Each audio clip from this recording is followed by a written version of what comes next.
that's my Van Halen style patches with some Van Halen style effects, FX from the AxeFx 2. Just a little explanation of what I did here. It's just a basic Marsha amp block that I made and some 320 millisecond delay, and added a phase shifter, which is the Script 90 block simulator thing majig.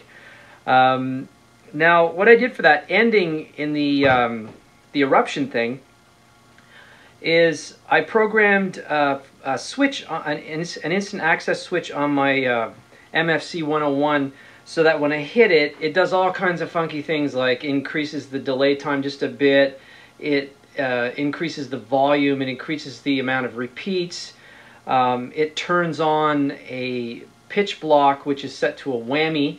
When Eddie did this original Eruption thing, what he used was an old Univox EC80 delay. A lot of people think it's a whammy drop at the end, but it's not. What he does is he takes his repeat control and his delay time control on this Univox box, and he turns them both up at the same time and has the balance so it's delay only. So what I did here was I increased the delays, the repeats, and I added a whammy bar, or not a whammy bar, but a whammy type effect.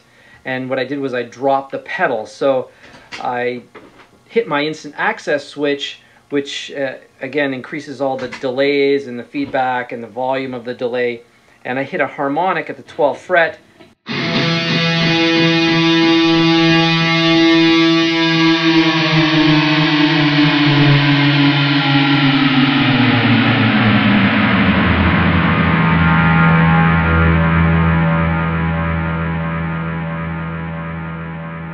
Like so. So I have an expression pedal set on the whammy so that it goes down 1 octave. So I just slowly drop it, like it sounds like a whammy bar thing, but it's not.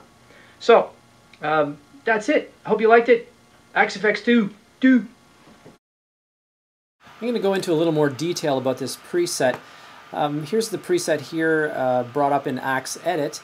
You can see I've got some pedal blocks in front of the amp, which is a flanger, a phaser, a drive block. This is for typical Van Halen 1 type presets. The phaser is a Script 90 type phaser, and I kept everything pretty much default except the rate. I brought it down nice and low for that Van Halen 1 effect.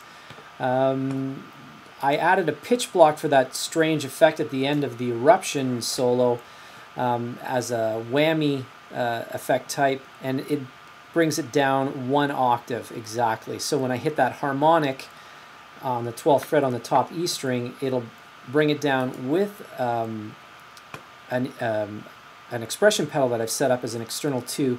It'll bring it down as I put the toe down on the expression pedal. Now also you can see some other MIDI stuff going on here, some external controllers.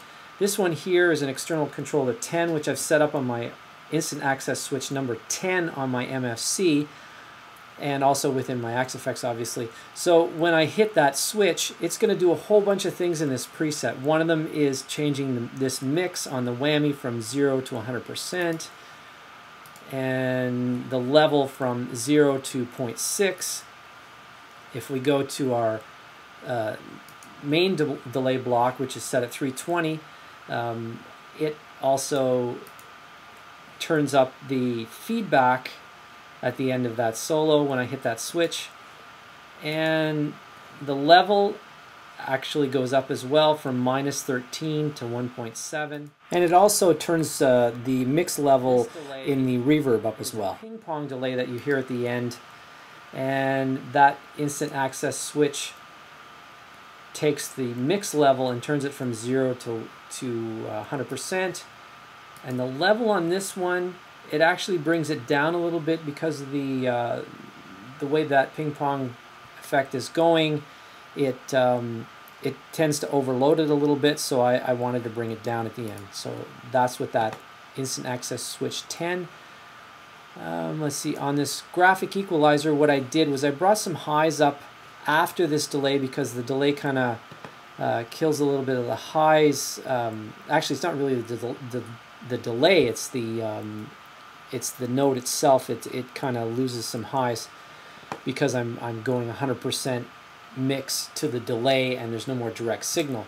So I've got it so this boosts the highs a little bit, and that foot switch is turning off and on the effect here, external 10, and turns the level. Actually, it doesn't do anything to the level. I don't know why I have that there.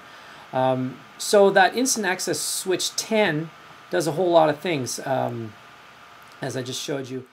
And the expression pedal, it controls the pitch block, which is the whammy type effect. So when I drop that pedal down, it takes it down 1 octave.